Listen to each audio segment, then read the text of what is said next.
Good morning students. आज हम grammar में मॉडल्स पढ़ेंगे। Modals auxiliary are verbs such as can, must, could, would etcetera. Modals एक सहायक हेल्पिंग वर्ब की तरह यूज़ होती है मतलब, और इसके बहुत सारे मतलब निकलते हैं, लेकिन यहाँ पर इसके कुछ एग्जांपल्स दे रखे हैं मॉडल्स के। कैन, मस्ट, कुड, वुड, इन सब का हम यूज़ करना सीखेंगे इसमें वर्कशीट में। Which are used with main verb to express ability. ये जो वर्ब्स होती हैं ये क्यों यूज़ की जाती हैं? ये एक्सप्रेस करती हैं। एक्सप्रेस मतलब किसी चीज़ को बताना या शेयर करना। क्या बताती हैं ये वर्ब्स? किसी की एबिलिटी को बताती हैं, कि किसी की पॉसिबिलिटी बताती हैं, जैसे किसी चीज़ की संभावना होने की, परमिशन लेने के लिए, नेसेसिटी किसी की ज़रूरत हो, और ऑब्लिगेशन यानी कि कोई रूल या रेगुलेशन जो फॉलो करना बहुत ज़रूरी है, और एडवाइस या फिर सलाह के लिए। The general rule is they can not be use alone. एक जनरल रूल इन मॉडल्स को यूज़ करने का है कि ये अकेले यूज़ नहीं हो सकती हैं। They are always used with the main verb. ये मेन वर्ब के साथ ही यूज़ होती है। अब ये वर्ब क्या होती है? वर्ब मतलब होता है क्रिया। मैं करता हूँ, मैं खाता हूँ, मैं पीता हूँ, मैं सोता हूँ, मैं नाचता हूँ, गाता हूँ, ये सब क्रिया है। ठीक है, तो मेन वर्ब जो होती है ये यही होती है, खाना पीना, सोना, उठना, बैठना। ठीक है, और ये जो मॉडल्स होते हैं ये इससे वर्ब से जस्ट पहले लगते हैं, और ये हेल्पिंग वर्ब्स होते हैं, यानी कि इस वर्ब, मेन वर्ब की ये हेल्प कर रहा है मॉडल। ठीक है, कैन, कुड, ये जितने भी दे रखे हैं ये सारे मॉडल्स हैं। अब इनके कुछ एग्जाम्पल दे रखे हैं। यहाँ पे फर्स्ट एग्जाम्पल दे रखा है, शी कैन स्विम प्रॉपरली। तो यहाँ पे ये हो गया सब्जेक्ट हमारा, ये हो गया मॉडल कैन, और ये हो गई हमारी वर्ब, और ये हो गए अदर वर्ड्स। ठीक है, तो यहाँ पे शी कैन स्विम प्रॉपरली, वो अच्छे से स्विम कर सकती है। ठीक है, तो ये एबिलिटी शो कर रहा है कि वो कर सकती है। तो कैन जहाँ लगता है इसका मतलब होता है सकता। हिंदी में अगर आपको जैसे बोलना है ना कि वो कर सकती है, शी कैन ड्राइव, वो ड्राइविंग कर सकती है। ठीक है, और जहाँ पे भी सकता सकता लगेगा वहाँ कैन लग जाएगा। ठीक है, अच्छा, स्विम मेन वर्ब है यहाँ पे देखो, और कैन ऑक्सिलरी वर्ब है, मॉडल। ठीक है, ऑक्सिलरी मॉडल है। तो let's learn more about the model and it's uses from the chart given below. अब नीचे कुछ चार्ट में कुछ मॉडल्स दे रखे हैं, उनको एक्सप्लेन करा हुआ है। कैन और कुड, कैन का मतलब और कुड का मतलब दोनों का ही होता है सकता। इसका लिख लो मीनिंग यहाँ पे ना साइड में, सकता।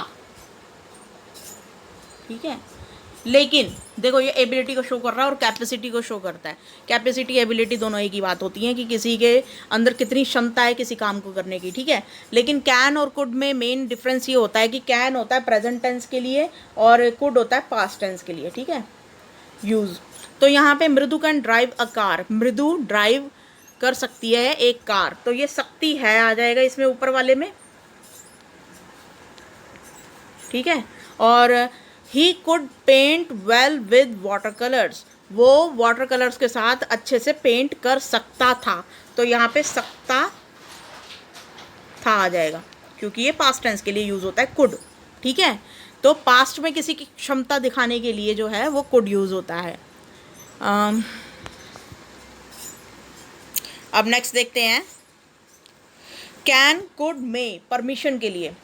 अब मे का तो सभी को पता होगा, सभी स्टूडेंट्स को, ये तो बात मैं अच्छे से जानती हूँ। जैसे कि मे आई कम इन मैम, आप मुझसे परमिशन मांग रहे हो, मे आई कम इन मैम, जब भी दरवाजे पे खड़े होते हो अंदर आने के लिए, मे आई कम इन, या फिर may I go to toilet, may I go to outside, इस तरीके से आप पूछते हो ना। तो वो जो मे होता है वो किसी बड़े से परमिशन के लिए होता है, कि किसी एल्डर से या अपने बॉस से जो ओहदे में आपसे बड़ा है, जो एज में आपसे बड़ा है, ठीक है, उससे परमिशन मांगते हैं तो वहाँ पे मे यूज़ हो जाएगा। ये तो आपको याद रहेगा। बाकी कैन जो होता है ये आपस में जैसे दोस्त वगैरह बैठे होते हैं तो तब हम बोलते हैं can you get me the spoon please, क्या तुम मुझे वो स्पून ला के दे सकती हो। तो इस तरीके से कैन जो होता है वो आपस में जो दोस्त वगैरह इनफॉर्मल यूज़ होता है इसका, ठीक है। और कुड का मतलब होता है कि थोड़ा सा और पोलाइटली बोलना, जैसे कि आप जैसे किसी को जानते नहीं हो और उससे टाइम पूछना है, could I know the time please. तो इस तरीके से आप पूछोगे कि क्या मैं आपसे टाइम जान सकती हूँ कितना हो रहा है इस वक्त, ठीक है। तो यहाँ पर हमने बहुत पोलाइटली उससे बात की। तो कैन का थोड़ा सा और पोलाइट कर लेने में कुड यूज़ होता है। तो यहाँ पर एग्जाम्पल्स देख लेते हैं। I left my book at home, मैं जो अपनी बुक्स हैं वो घर पे छोड़ आई हूँ, अपनी बुक घर पे छोड़ आई हूँ। Can I borrow your book, क्या मैं तुम्हारी बुक ले सकती हूँ, ठीक है। Could you please give me a glass of water, क्या आप मुझे एक गिलास पानी दे सकती हैं। तो ये थोड़ा सा और पोलाइट हो गया कि आप, ये तो हो गया बराबरी वालों में कैन का यूज़, और कुड का यूज़ हो गया कि जिनको आप बिल्कुल नहीं जानते और उनसे बहुत ही पोलाइटली बात करना रिक्वेस्टिंग मोड में, ठीक है। और मे आई बोरो योर रेड पेन, मे जो होता है वो आप बहुत, मतलब ये कुड से भी ज़्यादा पोलाइट होता है, ठीक है। तो ये अगर आप आपस में भी यूज़ करना चाहो तो बहुत ही ज़्यादा, जैसे कि आप कहते हैं ना कि एकदम ही हाथ जोड़ कर बोलना, तो वो मे के लिए यूज़ होता है। और बाकी अपने एल्डर से यानी कि बड़ों से भी मे का ही यूज़ करते हैं, ठीक है। मे आई कम इन सर, ठीक है। तो जैसे हम इंटरव्यू वगैरह पे जाते हैं तो नॉक करके पूछते हैं ना, पहले परमिशन लेते हैं कि मैं अंदर आ जाऊँ, इस तरीके से। अब शुड का मतलब सीधा सीधा हिंदी में लिख लो चाहिए, ठीक है। जिस भी सेंटेंस में इस तरीके से होगा ना कि आपको अभी काम करना चाहिए, आपको अभी सोना चाहिए, आपको अभी होमवर्क करना चाहिए, ठीक है। या मतलब जिसमें भी चाहिए का सेंस आ रहा हो कि आप एडवाइस कर रहे हो किसी को, आप सलाह दे रहे हो, आपको अभी दवाई खानी चाहिए, आपको अभी उठना चाहिए, आपको अभी खाना पकाना चाहिए, आपको खाना चाहिए, इस तरीके से।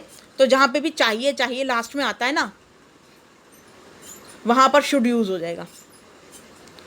तो यहाँ पर एग्जाम्पल देख लेते हैं। One should wash one's hands regularly to avoid any infection. यहाँ पे वन का मतलब है किसी एक व्यक्ति को, ठीक है ना। तो यहाँ पे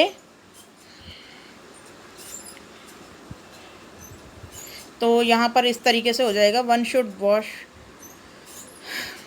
तो यहाँ पे इस तरीके से बोलेंगे हर किसी को, मतलब प्रत्येक व्यक्ति को जो है वो वॉश करने चाहिए अपने hands regularly to avoid any infection.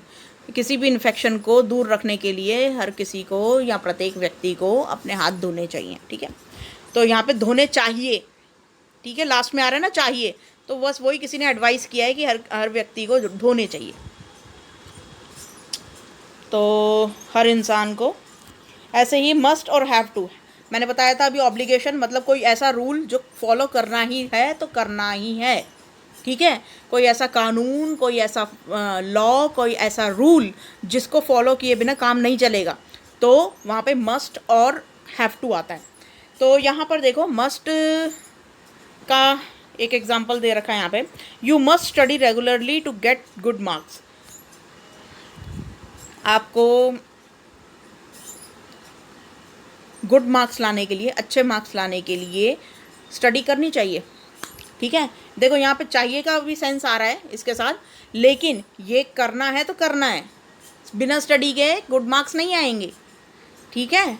तो ये कंपल्शन है यहाँ पर कि यहाँ पर होना ही होना है, you must study hard to get good marks, कि आपको बहुत अच्छी वाली स्टडी करनी पड़ेगी तभी जाकर आप जो है गुड मार्क्स ला सकते हो। नेक्स्ट है we have to walk fast और वी शैल मिस द बस।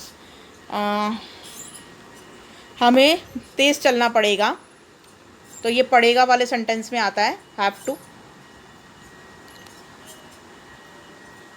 पड़ेगा, हमें तेज़ चलना पड़ेगा नहीं तो हम बस मिस कर देंगे, ठीक है।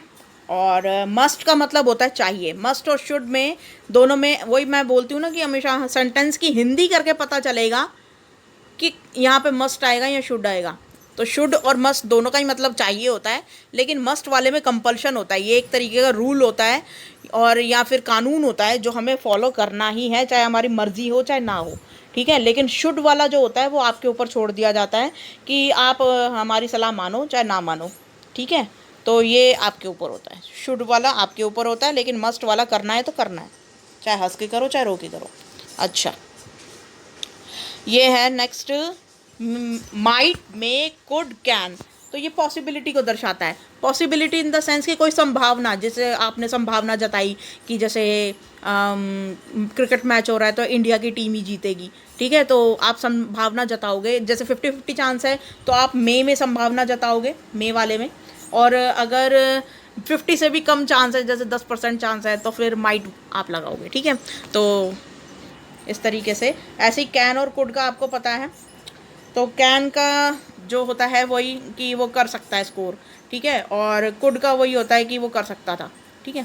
तो इस तरीके से आप देखते हैं। Riya may be visiting on Sunday. Riya, देखो 50-50 चांस है यहाँ पे। रिया शायद, देखो मे और माइट दोनों का मतलब होता है शायद। जहाँ पे भी शायद वाले सेंटेंसेस होते हैं ना, जहाँ पे आप शायद को यूज़ कर रहे हो कि शायद वो आएगी शायद वो नहीं आएगी, तो यहाँ पर मे और माइट यूज़ हो जाएगा, ठीक है ना। Riya may be visiting us on Sunday. Riya हमारे पास संडे को शायद आ जाए, तो यहाँ पर मे का यूज़ किया है। ऐसे ही sky looks black, it might rain heavily. तो यहाँ पर 10% चांस है बारिश होने के। तो यहाँ पर आप लिखोगे, मतलब इस तरीके से इसकी हिंदी होगी कि स्काई काला तो दिख रहा है, हो सकता है बारिश हो जाए, ठीक है। तो हो सकता है बारिश हो जाए, मतलब यहाँ पे आप बहुत ही 10% चांस के उससे बोल रहे हो कि शायद हो जाए बारिश, ठीक है ना। यहाँ पे 50-50 चांस है, 50-50। नेक्स्ट है, he could have scored well. वो अच्छा स्कोर कर सकता था, ठीक है, वो अच्छा स्कोर कर सकता था। आपने संभावना जताई किसी की कैपेसिटी के ऊपर। नेक्स्ट है, we can easily learn to dance. हम बहुत आसानी से सीख सकते हैं डांस, ठीक है। तो यहाँ पर सकते हैं, सकता था, लेकिन दोनों में संभावना है, ठीक है। मतलब फ्यूचर के बारे में आप प्लान कर रहे हो समथिंग कि हम सीख सकते हैं फॉर द फ्यूचर, ठीक है। तो अब हम एक्सरसाइज करेंगे यहाँ पे जो नीचे दी हुई है। फर्स्ट है, Mary's grandfather dash read story book to her. Mary के जो ग्रैंडफादर हैं वो स्टोरी बुक रीड कर सकते हैं और उसको सुना सकते हैं, ठीक है।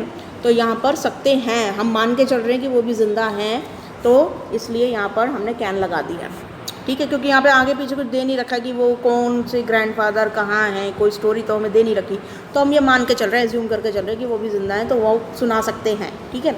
अगर सुना सकते थे तो यहाँ पर कुड आता, लेकिन यहाँ पर कैन लगाएंगे हम। Question number 2, Evelyn Glanny dash sends certain notes in different parts of her body। वो Evelyn Glanny जो थी वो different parts of her body से वो सुन सकती थी, म्यूज़िक को सेंस कर सकती थी, ठीक है। तो यहाँ पर कुड लगाएंगे क्योंकि कर सकती थी, ठीक है। अच्छा, तो पास्ट की स्टोरी है इसलिए। Question number 3, doctor advice that Evelyn dash B fitted with hearing aids. Doctor ने एडवाइस की थी कि वो फिट हो जाएगी या फिट हो जानी चाहिए हियरिंग एड्स लगाकर। तो देखो एडवाइस के लिए ऊपर देखो क्या लिखा हुआ है, शुड। तो जहाँ पे ऑलरेडी एडवाइस लिखा हुआ है तो यहाँ पे ऑब्वियसली बात है, यहाँ पे शुड आएगा, ठीक है। नेक्स्ट है question number 4, Evelyn dash delight her audiences with her performance. Evelyn जो थी वो अपनी परफॉर्मेंस से लोगों को डिलाइट करती थी, खुशी देती थी, ठीक है। तो यहाँ पे कुड आ जाएगा। अच्छा, 5th, if we do not hire a cab. अगर हम कैब हायर नहीं करते, we dash miss the plane. हम प्लेन मिस कर सकते हैं, ठीक है। तो यहाँ पे मे आ जाएगा क्योंकि यहाँ पे 50-50 चांस है और जो कि उसे लग भी रहा है कि मिस कर सकते हैं, ठीक है। तो यहाँ पर मे लगा देंगे। नेक्स्ट है संभावना जताई जा रही है, ठीक है। यहाँ पे तो मे का उपयोग जो होता है वो संभावना जताने के लिए भी होता है, as be seen in this, ठीक है। अब question number 6, to drive a car one dash learn driving. देखो यहाँ पे रूल और रेगुलेशन की बात हो रही है, और रूल्स और रेगुलेशंस जो होते हैं वो मस्ट होते हैं मानने के लिए, मतलब उनको मानना ही मानना है, चाहे आपका मन हो चाहे ना हो। तो वहाँ पे शुड की एडवाइस नहीं चलेगी, वहाँ पे मस्ट ही आएगा। तो यहाँ पे देखो मैंने पहले हिंदी की, पहले मैंने रीड किया सेंटेंस को, फिर उसकी हिंदी की, तब जाके मुझे पता चला कि यहाँ पे शुड लगेगा या मस्ट लगेगा। तो रूल है कि to drive a car one must learn driving, तो ड्राइविंग सीखनी ही पड़ेगी ड्राइव करने के लिए कार को, तो यहाँ पे मस्ट आएगा, ठीक है। You dash slow down your speed when you are driving through a school zone. जब आप स्कूल जोन से के आसपास से निकल रहे होगे तो आपको स्पीड जो है वो कम करनी पड़ेगी ही, लेकिन यहाँ पे देखो रूल्स और रेगुलेशन की बात आ रही है तो यहाँ पे मस्ट आ जाएगा, ठीक है, क्योंकि ये एक रूल है। अमेरिका में तो ये रूल है, पता है आपको, कि अगर जैसे स्कूल के आसपास अगर आप हो तो आपको बहुत स्लो जो है गाड़ी की स्पीड रखनी पड़ती है, और साथ में आपको स्टॉप रहने के लिए भी तैयार रहना पड़ता है, क्योंकि अगर बच्चों की लाइन क्रॉस कर रही है तो आपको स्टॉप रहना ही पड़ेगा, ठीक है। ये रूल है वहाँ पे, और इसको अगर रूल को ब्रेक किया तो वहाँ पे सज़ा भी हो जाती है। अच्छा, question number 8, I missed my breakfast today. मैंने अपना ब्रेकफास्ट जो है वो खाना मिस कर दिया है, सुबह का नाश्ता। तो उसके बाद dash I please share your sandwich, may I please share your sandwich. तो जब आप किसी से इजाज़त ले रहे होते हैं तो यहाँ पे मे आता है, ठीक है, तो आप मे लगा देंगे। नेक्स्ट है रोहन लव म्यूज़िक, रोहन को म्यूज़िक पसंद है, वो प्यार करता है म्यूज़िक से। He dash learn to play guitar. अब यहाँ पे कोई संभावना जता रहा है कि शायद वो हो सकता है कि आगे चल के गिटार बजाना सीख ले, तो यहाँ पर माइट आएगा, ठीक है, क्योंकि यहाँ पे 10% चांसेस हैं कि वो सीख ही लेगा, क्योंकि उसको म्यूज़िक पसंद है। अब वो कुछ और भी तो सीख सकता है, तबला भी तो सीख सकता है और बाकी म्यूज़िक आइटम्स भी तो सीख सकता है, सिर्फ एक गिटार ही रह गया सीखने के लिए, ठीक है। तो यहाँ पर 10% चांसेस है उसके सीखने के गिटार के, तो इसलिए यहाँ पे हम माइट लगाएंगे। Question number 10, we dash finish our task on time to get a break. मैंने हमेशा बताया है ये हैज़ और हैव किसके साथ लगता है, ठीक है। तो अगर सिंगल पर्सन होता, देखो हैव जो लगता है वो I we you they plural subjects के साथ लगता है, तो यहाँ पे वी लिखा हुआ है तो हम हैव टू लगाएंगे। अगर ही शी इट नेम इनमें से कुछ होता तो हम हैज़ टू लगाते, तो हैज़ टू यहाँ नहीं लगेगा, यहाँ पे वी लगा हुआ है तो हम हैव टू लगाएंगे, ठीक है। तो इसलिए we have to finish our task, हमें अपना टास्क ख़त्म करना पड़ेगा on time to get break, time पर ख़त्म करना पड़ेगा ब्रेक लेने के लिए, ठीक है। तो ये इस तरीके से हमने, देखो जब तक सेंटेंस की हिंदी करनी नहीं आएगी ना, आप ये मॉडल्स ढंग से यूज़ कर ही नहीं सकते हो। तो आपको पहले सेंस लगाना होगा कि यहाँ पे क्या आ सकता है, उसके लिए हिंदी करनी आनी बहुत ज़रूरी है सेंटेंसेस की ट्रांसलेशन मेथड से, ठीक है। तो इस तरीके से हमने ये सॉल्व किए हैं। Thank you.